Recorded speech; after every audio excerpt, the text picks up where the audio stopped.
A paz do Senhor Jesus a todos, uma boa noite.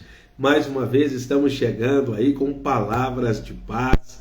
Eu sou o pastor Reinaldo Rosário. Para mim é um imenso prazer, é uma satisfação imensa poder levar até você a palavra de Deus, levar até a sua casa, o local do seu trabalho, onde você está, todo o ensinamento acerca daquilo que o Senhor deseja falar conosco, deseja compartilhar com cada um de nós. A paz do Senhor Jesus, irmã Maria Cleudes, a paz do Senhor Jesus, diaconisa Vicentina, a paz do Senhor Jesus, nosso querido Wellerson Santos, nosso diácono ali do Ministério Família, que Deus continue abençoando e prosperando cada vez mais a vida de vocês. Valdinéia Rodrigues, a paz do Senhor Jesus, sejam bem-vindos. Irmã Nadir, que bom tê-la aqui conosco, que Deus abençoe fortemente a senhora, o seu esposo e toda a família.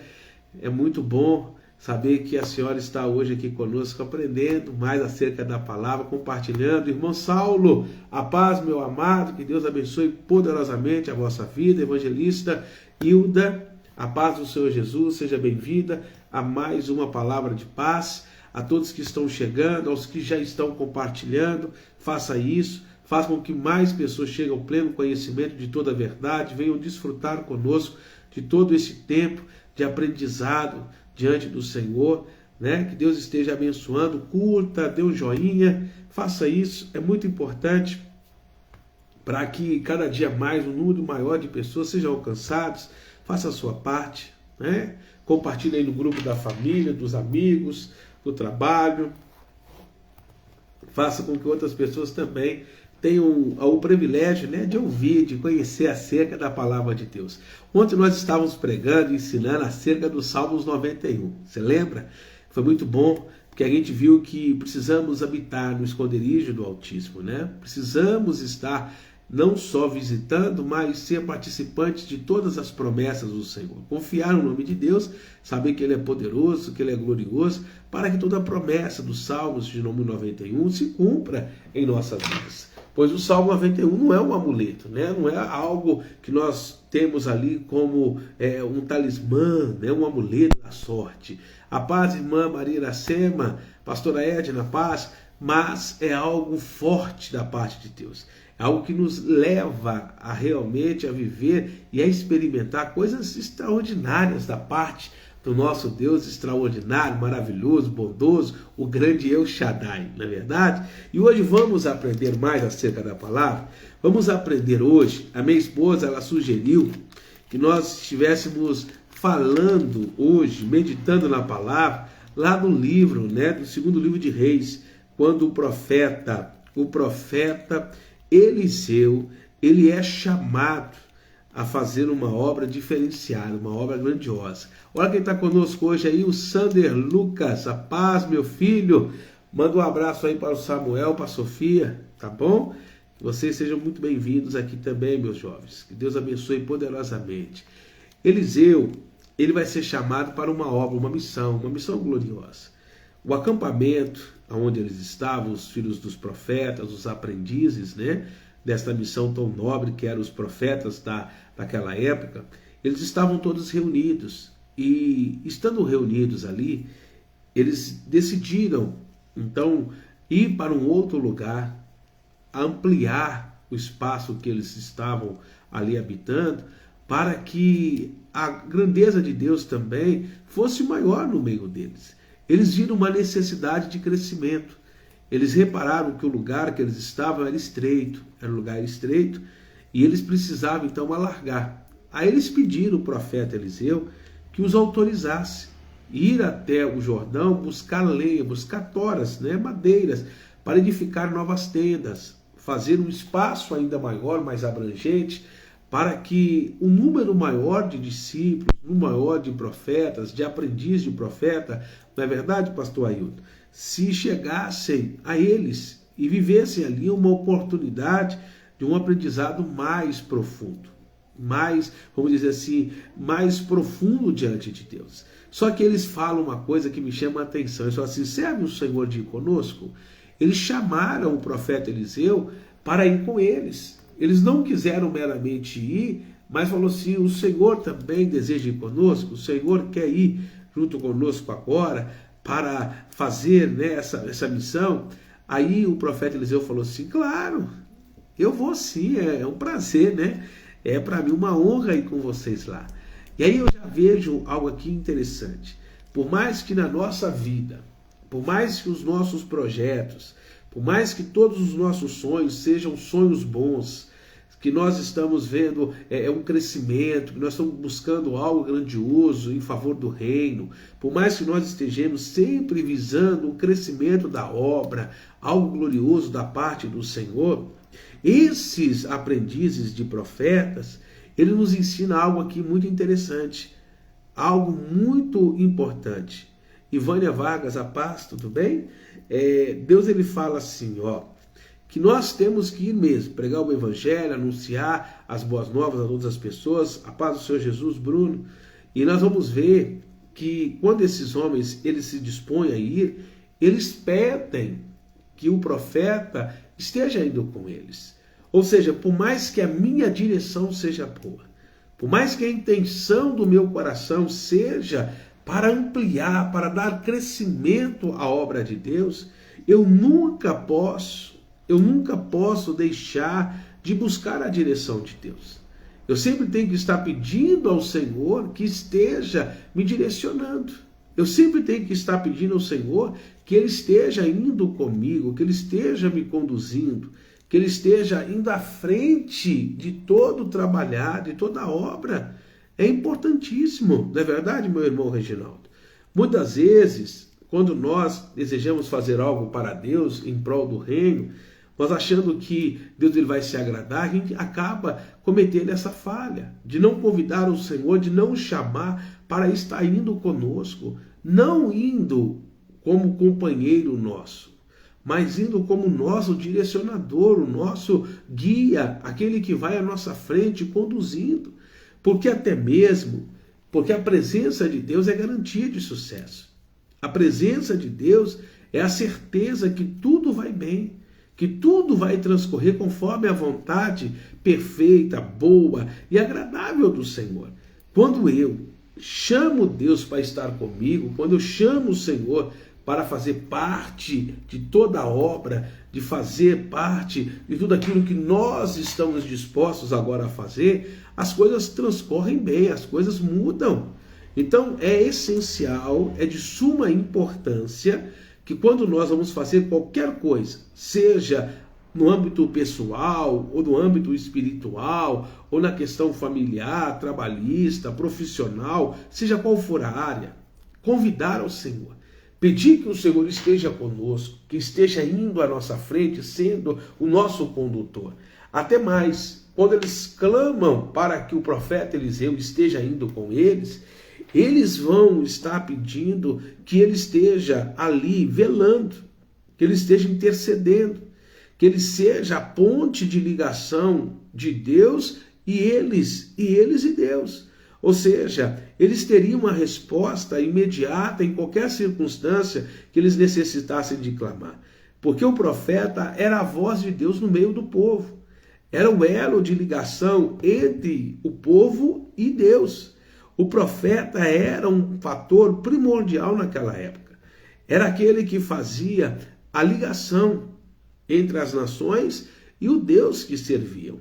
Então era muito importante. Se hoje nós temos que ter esta missão, né, de tudo que formos fazer, sempre convidar ao Senhor para estar à nossa frente, que o Senhor esteja trabalhando. Aí eu vou abrir um negócio, que Deus seja o teu grande sócio, que Deus esteja te conduzindo, que Deus esteja te direcionando. Ah, pastor, a questão eu vou fazer uma prova, então que Deus ele seja aquele que esteja te dando toda a sabedoria, todo o entendimento, toda a graça. Ah, pastor, eu estou precisando tomar uma decisão na minha vida. Então que o Senhor seja aquele que vai te orientar, que a sua decisão seja pautada naquilo que Deus tem para você, naquilo que Deus ele tem determinado em favor da tua vida. Nunca saia a direção de Deus. Aí um ponto, né, Alexandre Veras, que a gente percebe, que a gente vai analisando, é que na verdade, quando aqueles homens chegaram lá, eles começaram então a trabalhar, eles começaram a arrancar madeira. E o texto diz que eles pegaram cada um o seu machado, que era a ferramenta que eles tinham, né, de cada um a sua ferramenta própria, e eles começaram a derrubar as árvores, a cortar realmente os troncos. E é aí que está o detalhe. Para que haja crescimento naquilo que Deus tem nos confiado, hein, irmã Arlete, é necessário que nós venhamos usar as ferramentas que Deus nos concedeu. A ferramenta que Deus te deu. Por exemplo, eu estou aqui na live e eu estou vendo aqui a evangelista Hilda. Deus deu para ela uma ferramenta que é o louvor. Ela louva, né? Ela toca. É uma levita da casa do Senhor. Então Deus deu para ela, além do poder da unção de tocar, a unção de cantar. Então assim, ela vai ter facilidade nessas duas áreas a mais do que, por exemplo, eu, que não toco e não louvo. Eu não tenho essa, vamos dizer assim, essa aptidão que ela tem. Como outras pessoas aqui também, que estão conosco aqui, por exemplo, né, o meu irmão Reginaldo, ele prega, né? Ele tem essa aptidão e também louva, né? Se arrisca também no louvor aí de uma forma muito bem. Eu já sou desafinado, literalmente. Eu não consigo. Então, Deus ele dá a cada um ali um instrumento, ele dá a cada um uma aptidão. Pastor Ailton tem uma facilidade muito de aconselhamento, está me surpreendendo muito, né, na questão das pregações. Isso a gente vai vendo que Deus ele vai afiando o instrumento, ele vai moldando cada pessoa segundo aquilo que, na verdade, cada um de nós recebemos. Cada um de nós recebemos do Senhor. Só que tem um detalhe. Quando de repente um daqueles que estavam usando o machado começou a bater com o machado, né, vamos dizer assim, no tronco das árvores, na raiz das árvores para derrubar, de repente houve-se um grito desesperador, um grito que fez com que todos que estavam ali em volta do profeta, eles começaram a ficar assim, desesperados, porque o cara falou assim: me socorre, homem de Deus, me socorre, o machado caiu na água, não era meu, era emprestado. Ele ficou doido porque aquele machado que ele havia recebido não lhe pertencia. Era algo que estava sendo emprestado para ele para aquela missão. E o que nós entendemos nisso? O que nós aprendemos com isso? Primeiro, antes de você aprender, né, o significado, um dos significados ou uma das aplicações dessa palavra, é necessário primeiro entender que o machado dificilmente ele se solta do cabo. Porque o machado ele é cunhado de uma forma diferenciada. Por exemplo, de uma enxada, de um enxadão, de uma foice, de uma marreta. Um machado, ele, a cada vez que você bate, quanto mais você o usa, mais acunhado ele fica. A força que nós usamos, empregamos para utilizar o machado, faz com que cada vez mais ele seja acunhado. Então, é quase que impossível o machado se soltar. A possibilidade é do cabo quebrar, mas dificilmente ele vai se soltar. Porque a cabeça, né, do cabo do machado, ela é muitas vezes maior do que a ponta por onde se entra o machado.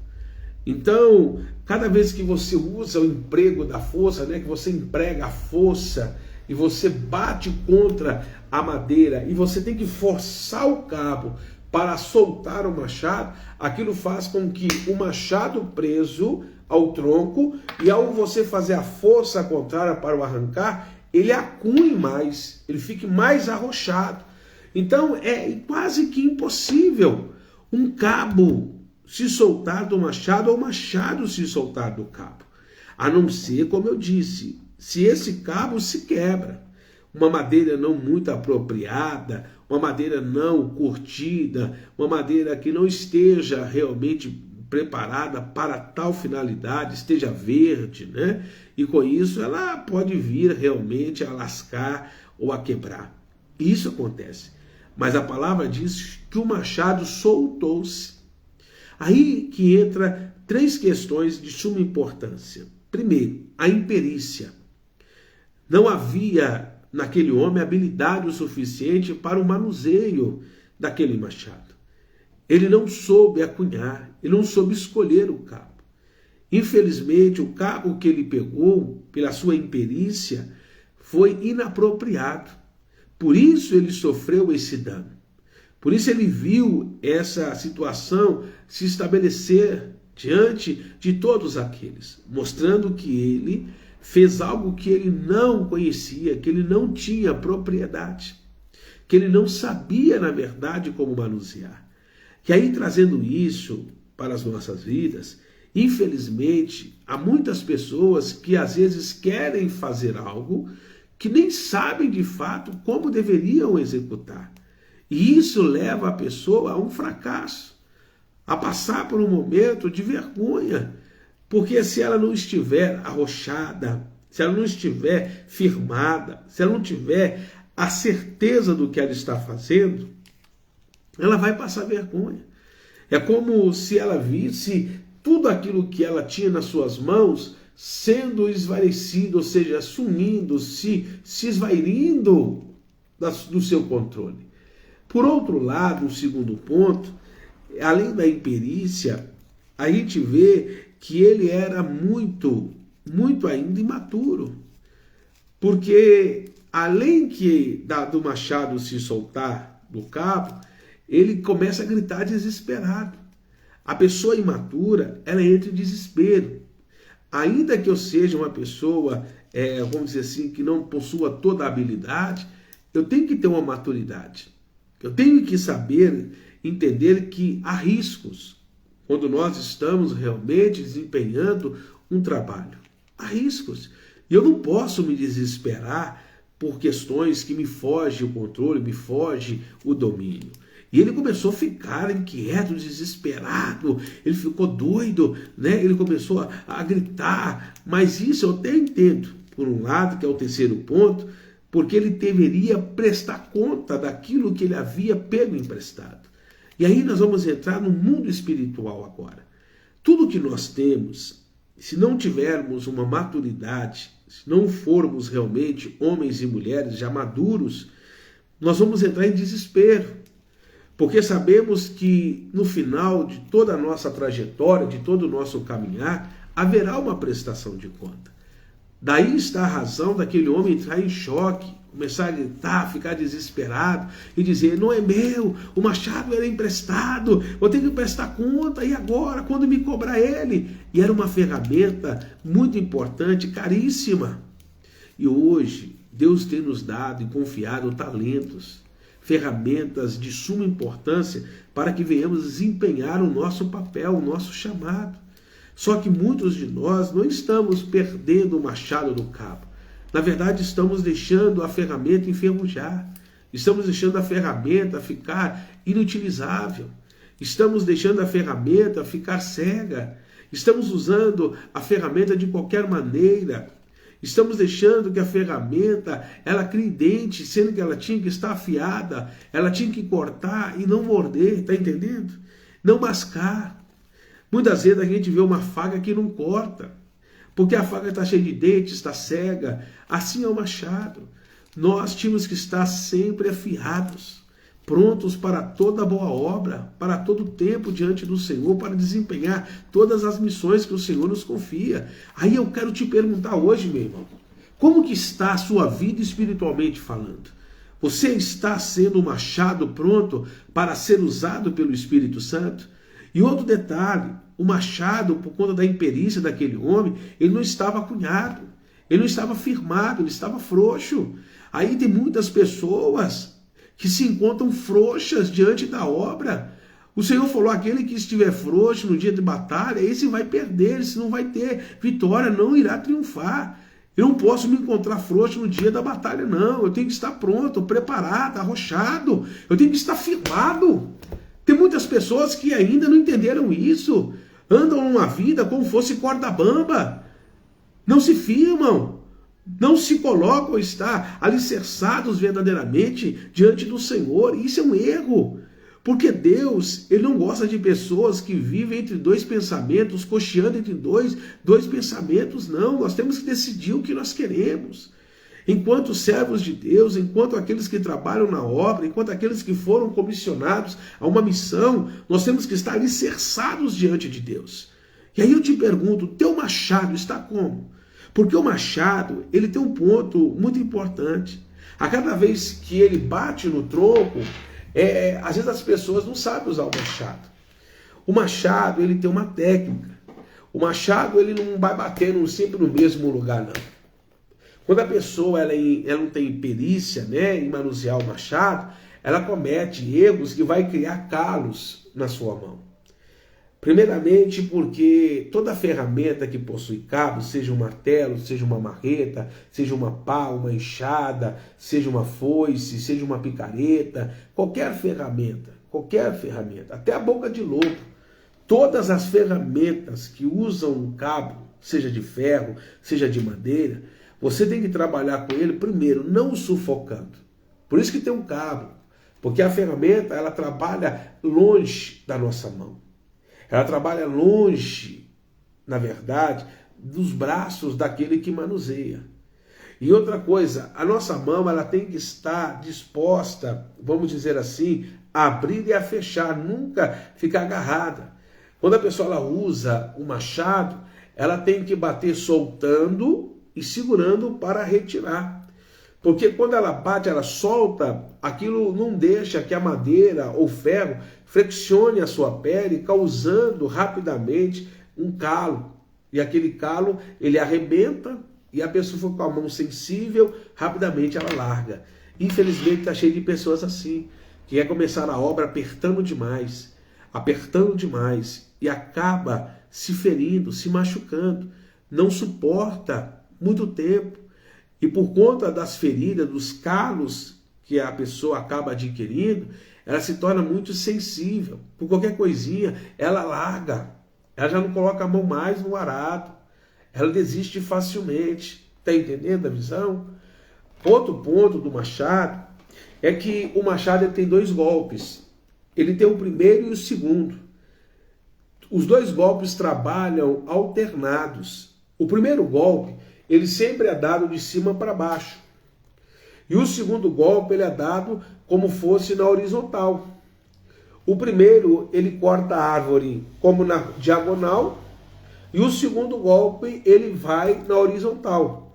Então ele tira uma lasca, ele bate de cima para baixo e de lado.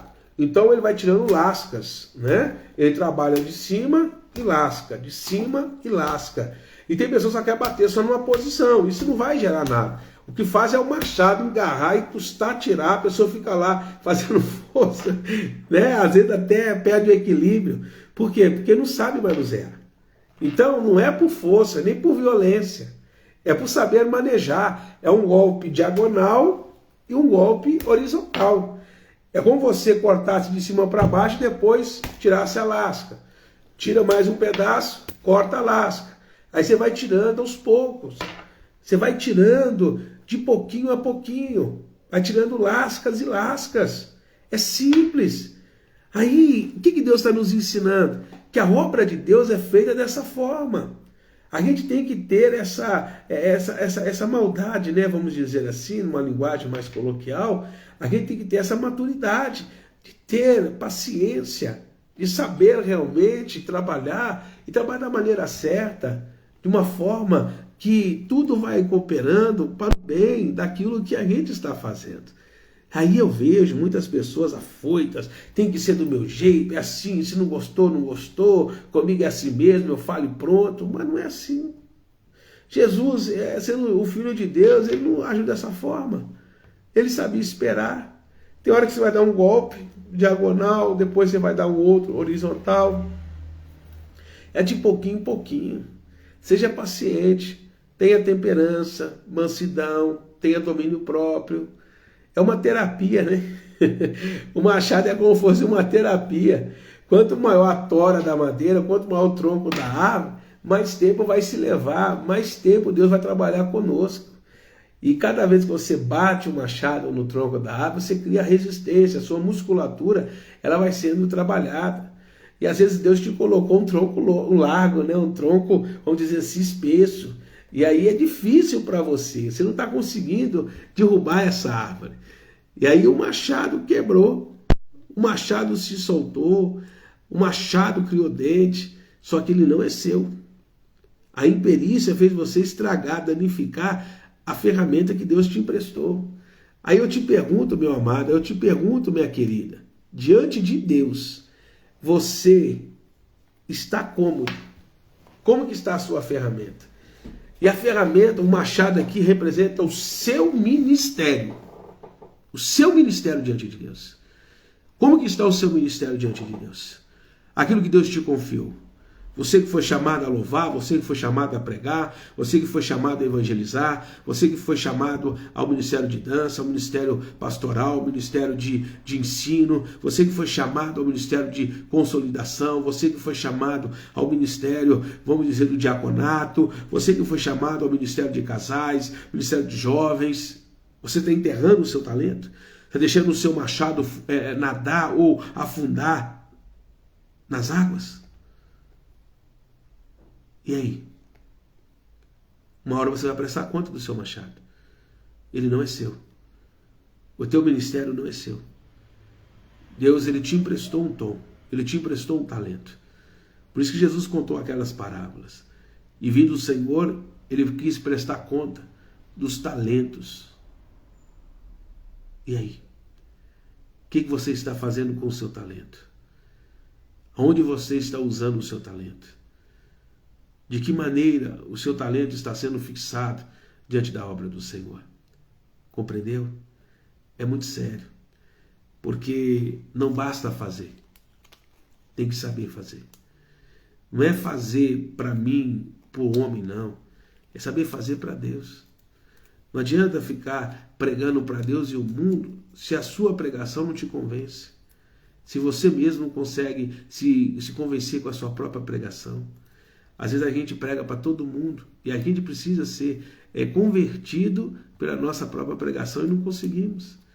Porque quando a gente prega para alguém, o primeiro a viver essa mensagem somos nós. Antes de eu pregar para alguém, a mensagem fala primeiro comigo. Antes de eu abrir a boca para poder ministrar a palavra, primeiro o Espírito Santo trabalha no meu interior. Então, aquele homem se sentiu desesperado porque ele viu a responsabilidade de perder aquele machado. E tem pessoas que estão perdendo o seu talento, estão perdendo o seu ministério e não estão nem preocupadas. Estão nem preocupadas. Não pregam mais e não estão nem aí. Não louvam mais, não estão nem aí. Não evangeliza mais e está nem aí. Ah, eu não faço, Deus levanta outro. Ah, gente, é tão forte isso, sabe por quê? Ah, não prega não, Deus levanta outro. Não vai ser salvo não, Deus salva outro. Ah, não vai morar na glória não, Deus leva outro. Não pode ser assim. O que Deus te confiou? Onde está o teu machado? O que você fez com o teu talento? Onde você está enterrando o seu machado, hein? Às vezes ele não está afundando, ele foi enterrado, você enterrou o seu machado. Aquele ainda viu ele afundando na água, né? Mas você enterrou o machado. Enterrou, não pode. Está errado. Me desculpa a sinceridade, mas eu fui chamado para ser um atalaia. Eu fui chamado para ser um Jeremias. Choro muito nas minhas mensagens. Mas eu fui chamado para te exortar, meu irmão. Deus quer que você floresça. Deus quer que você seja como a vara de Arão, floresça. Amém? Vamos orar? Eu não quero que o seu machado ele se solte do cabo, que você fique frouxo, mas eu quero que você esteja acunhada no Espírito Santo de Deus. Amém? Feche os teus olhos, curva a tua cabeça. Vamos falar com Deus, vamos falar com o Pai. Senhor, nosso Deus e soberano Pai, mais uma vez estamos aqui reunidos na tua presença. E hoje agradecendo ao Senhor por mais esse privilégio de poder aprender acerca da tua palavra. Como é bom, ó Deus, saber que o Senhor nos chamou e que diante do nosso chamado podemos chamar o Senhor a estar conosco, que o Senhor sempre há de se dispor a ir. E o Senhor estará ali fazendo a obra no momento de mais necessidade. Nunca deixe, ó Deus, que o nosso ministério, o chamado a qual o Senhor tem nos confiado, venha estar frouxo, venha não estar firmado e nem alicerçado sobre a rocha que é Jesus Cristo. Santo Deus, faça com que esta pessoa que neste momento está orando comigo, ou aqueles que posteriormente estarão assistindo esta live, que o Senhor, meu Pai, incomode a este homem, a esta mulher, a este jovem, quem sabe essa pessoa de maior idade, que já estava até dizendo, essa mensagem não era para mim, porque eu já até jubilei, eu já estou, na verdade, agora aguardando, né, o tempo do Senhor na minha vida. Deixa eu te falar uma coisa, será que você tem a idade maior do que Abraão? Será que você já está com 120 anos como Moisés? Será que você já está realmente pronto para mostrar-se diante do Senhor, preparado? Será que todas as suas obras foram concluídas? Será que o teu machado está afiado? Porque a capa de Elias, ela não subiu, ela ficou para que Eliseu a usasse.